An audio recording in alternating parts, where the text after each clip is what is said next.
All right, welcome to my FX Buddies, the podcast, and this is episode 109. Um, so I say podcast because there's other places and other formats of this post. So rss.com has a transcript, and you just go rss.com, you look for my FX Buddies. The transcript is pretty accurate and it's there for free. Spotify.com has video and audio content. Apple Podcasts, my FX Buddies, there.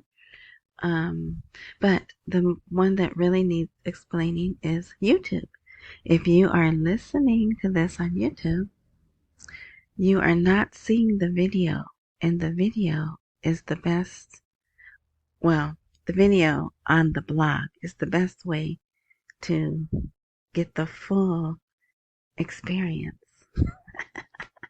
Anyway, so the blog is at myfxbuddies.blogspot.com, and there's a video there that is hosted on rumble.com, where I am also my FX Buddies. All right, so that's it.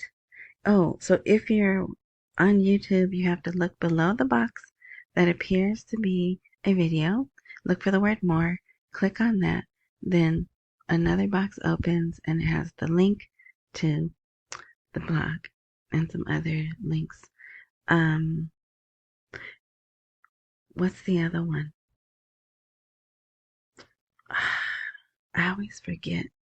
Well, whatever. Oh, so wherever you are enjoying this content, if there's an intro, more, details, something like that, if you see that word and you can click on it, the same thing. If you click on that, the link to the blog will be there also.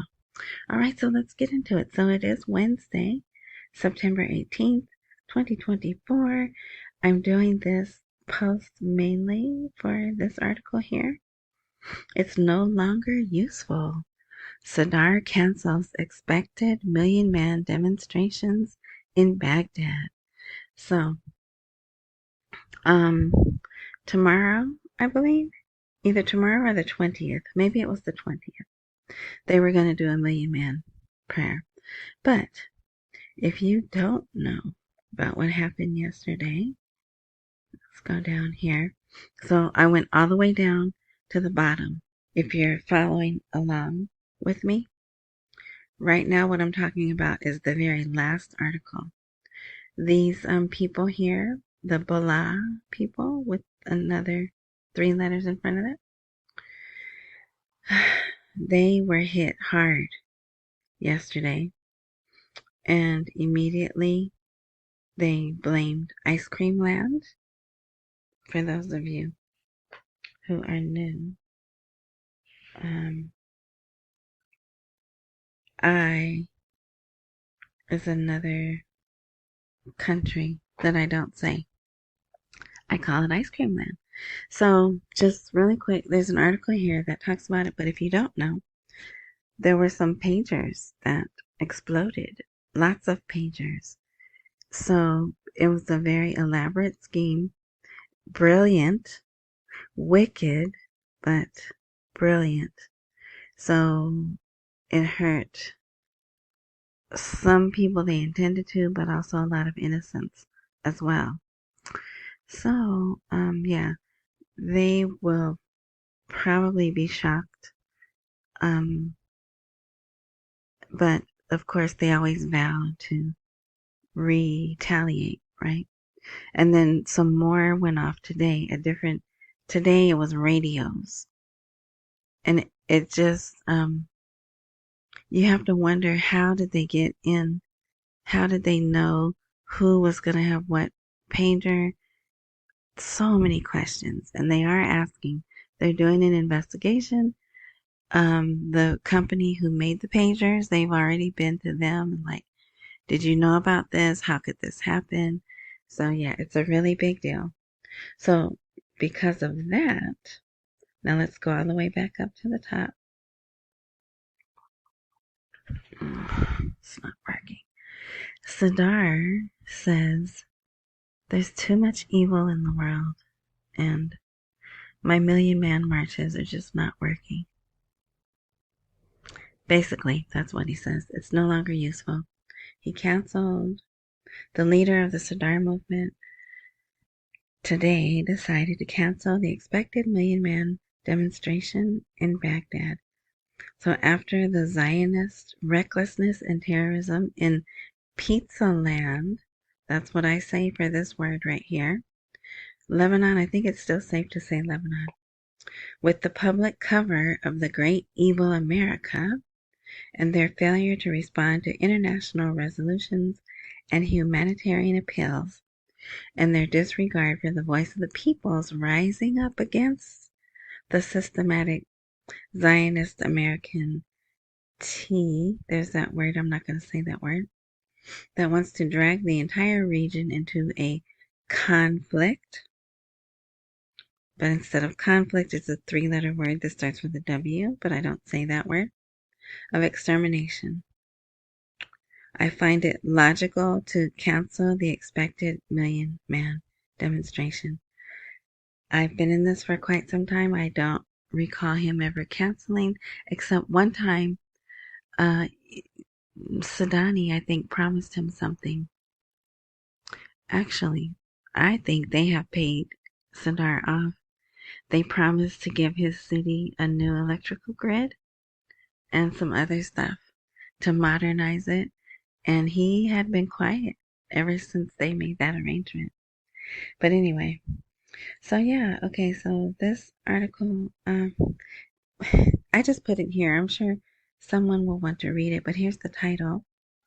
Warnings against relying on the rentier economy. Use effective systems and digital infrastructure. So rentier economy is an old word. It mostly means your economy, your money comes from one product only, and it's not good, right? Because if your one product gets damaged, then there goes that year's income, right? And so what is theirs? They have it plain and simple right here. Oil and dollars. So if you want to read that, it's just the same thing. Just every now and then they put articles out like this, reminding them, hey, because we want them to get away from a rentier economy and be an open market economy. That's what we want. So here they're talking about the bureaucracy that burdens the reform process. So, and actually they are skipping over. They're not even saying open market anymore, and they're going right to digital infrastructure to support the digital transformation. So, that's interesting. So if you want to read that, that article's there. Then here, this title's a little deceptive. U.S. Ambassador, Iraq is capable of creating an economic model to be emulated. But what it's based on is the green, climate change and green economy. And I'm like, if y'all would leave them alone, let them revalue their money and get these bills going, they would have an economy that is worth emulating, right? But so if you want to read that, that's there. And it also you can see how we are forcing our beliefs on them with this green energy and, all that. All right, Prime Minister, we will announce the end date of the International Coalition mission in Iraq soon. So Sudani was interviewed by Bloomberg. See this right here? It's maybe like 9 or 11 minutes, but it's exclusive. And they still, well, as of this afternoon, I tried to see if the video was available, but it's not. They just have snippets. They have where you can listen to, I wonder if I can embed it. They have where you can listen to the whole interview, but it's very easy to read. It's a very easy read, and in this little bit of time, he covers a lot. He talks about removing the international coalition. And I'm thinking there's no date now. But He talks about Iraq respects the choices of the American people, and whoever they choose as president, we will deal with them. He talks about the Sehan, that's how he says it, Sehan oil. And basically the stall right now is either they're going to have to redo the contracts with the businesses that are supposed to be benefiting from that, or redo the budget. And you know how much of a headache, amend the budget is the proper word. And you know how much of a headache that is. So that is where they are. Those are the two things they're trying to do. So like I said, it's quite a bit of information in just a small little article. So you might want to read that. And then here's a different version. So this here is the version they wrote about in Iraq's news about his Bloomberg interview. Okay, so look who shows up 2 days after the new Iranian president leaves. Ka'ani arrives in Baghdad and immediately meets with political leaders and armed factions. Now, this is one of my favorite guys because he doesn't look real. His hair looks fake to me, his little glasses, his eyebrows, his beard, everything. I just imagine he's wearing a mask. But anyway, yeah, so he showed up unannounced, secretly, but how much of a secret is it when there's 2 articles about it? And even here, there's a little blurb from social media. Ka'ani arrives in Baghdad and meets immediately with political leaders and faction leaders in individual meetings. So his technical title is General Commander something of the Quds Force, which is Iraq's fighting force. Let's see if they have it in here. Commander of the Quds Force in the Iranian Revolution Guard is General Ismail Ka'ani. So he went to Baghdad. You think we were there in some of those meetings? I bet you we were. The visit relates to the direct threat of the Prime Minister of Ice Cream Land to carry out a ground invasion of Lebanon. So they kind of did that. And I'm trying to think, I believe this was the day before the pagers exploded. So, yeah. I don't think that's going to have anything to do with what we're waiting for. But it's just another thing to make the world topsy-turvy. That's a very technical term, isn't it? Unstable. To try to destabilize the region, right? Yeah. So Iraq is committed. They sent them like ambulances and nurses and doctors and stuff like gauze and medicine. I don't know what you would call that, but the necessary items to help bleeding people, right? Stitches, stuff to do stitches, stuff like that. All right, now this is interesting. An economist. The free mass is estimated at 70 trillion dinars and can be invested electronically. So the free mass is the trillions of dinars that the people have in their homes. And guess who's talking? Safwan Quasi. And he said this on Sunday, but it just came out today. So remember how I said they had that conference on Saturday and Sunday, but Sunday was blocked? And then here today, they put out an article. They must have spoken to him on Sunday, but they're just letting us see the article now. But he said there's about 70 trillion dinars of free money supply, pointing out the possibility of investing it through the transition to the electronic system in financial transactions. So basically they're saying we need these trillions of dollars in the bank. Oh, matter of fact, it even says something about liquidity. And I'm like, but I thought there was no problem with liquidity. So 70 trillion dinars is on average 2 million dinars for every citizen. Here it is. This amount could lead to an increase in liquidity in banks and other stuff too. All right. Here's an article about the path to development.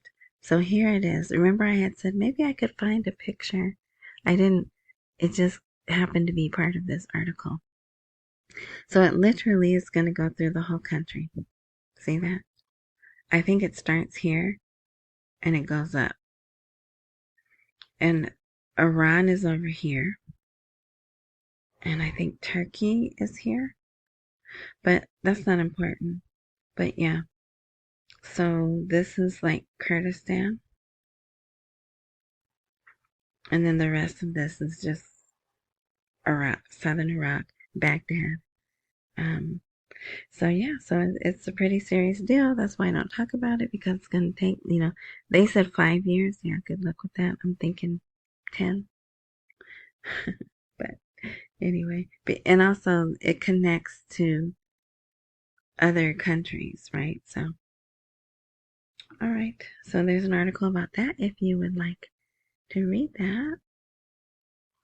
Here, our buddy Samir al-Nasari, he identifies the challenges facing Iraqi private banks and opportunities for banking reform.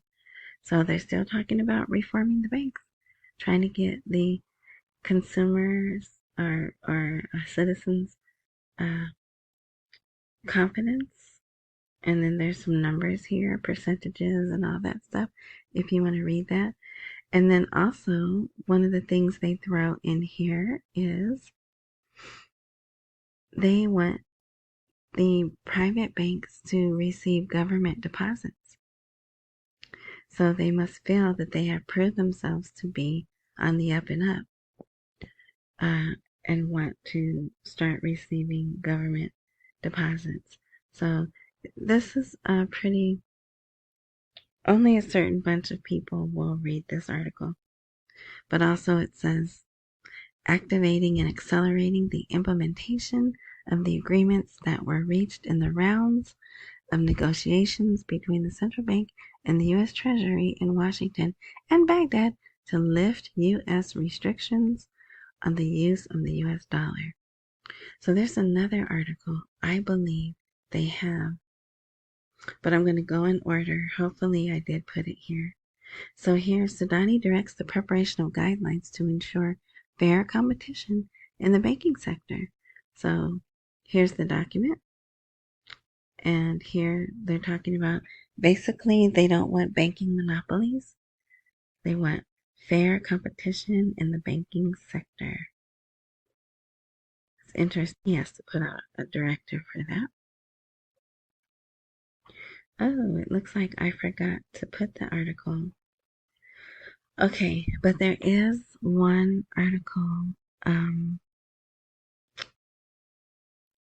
where they talk about, oh shoot. Well, they talk about establishing a sovereign fund, but it was Aliyah Locke. Oh, maybe it was yesterday, or the post, the last post that I did. I'm gonna pause right here. Hold on. Oh my, so I'm so glad that I did that. This was the other article. This was a really big article today over there. It has more than one title. There's a short version, a longer version, right? Just how they do when they want this information to get to the citizens. So there's Aliyah Locke. Is the decline in oil prices related to the rise in exchange rates? An important clarification from Aliyah Locke. So now listen to this. The governor of Central Bank Iraq, Aliyah Locke, announced today, Wednesday, that all transfers are subject to auditing processes, while he indicated that the decline in oil prices has nothing to do with the rise in the exchange rate. It's the exchange rate of the dollar. And if you go ahead and read this, and you should read this, it's not long. I want to end this. It's 20 minutes. So also, he put out that methods have been put in place for each channel. We haven't heard them use that word before. Each channel to secure the provision of dollars on the one hand, and a very large degree of oversight to verify the integrity of the pre-operations before they are implemented, noting that this is a major shift in foreign transfer operations as they were previously audited at a later stage. And today, all transfer operations are not carried out or implemented except after they are subject to the auditing process. Nowhere in here do they mention the 5%.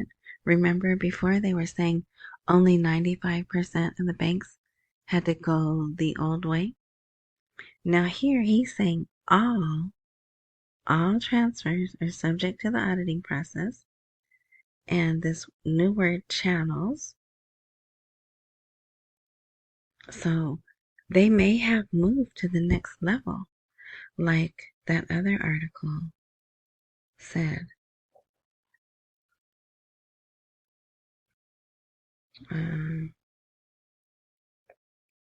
Was it this one? But remember I said something and it triggered me to talk about that article. So yeah, I think they have moved on. Maybe the sanctions have been removed off all the banks and they just haven't told us yet. So we'll see. Well, it's Wednesday. Tomorrow's the last day before, they start to shut down for their holy day. They are just moving right along with their lives. The kids are back to school. They were showing all the kids getting haircuts and the parents buying uniforms and things like that. The weather's cooling down for them, so life is just rolling along. So I'll keep watching, and if there's anything worth posting, I'll make another post tomorrow. So, if there is a join, follow, subscribe, some word to that effect. If you see that wherever you're enjoying this content, take the action necessary to activate that, because I don't update regularly. So if you, activate that, if technology works as it is supposed to, when I update, you will be notified, right? So I will close out as I always do, reminding you to accumulate while we wait for the rate to appreciate. Don't miss any meals and pay all your bills. And thank you. Thank you for listening. Thank you for the comments and the encouragement. So enjoy the rest of your morning, night, noon, evening, whatever time frame you're enjoying this content, and until next time.